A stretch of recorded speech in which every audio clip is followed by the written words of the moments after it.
कर तू पाए ना तो काम गड़बड़ाई है। आही तई से नया समाचार लेके जाई है।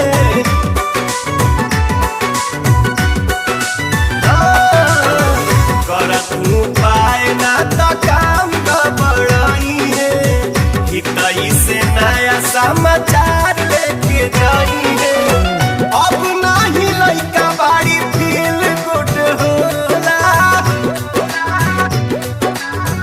अब नाही लइका बाड़ी फील गुड होला हो, फील गुड होला।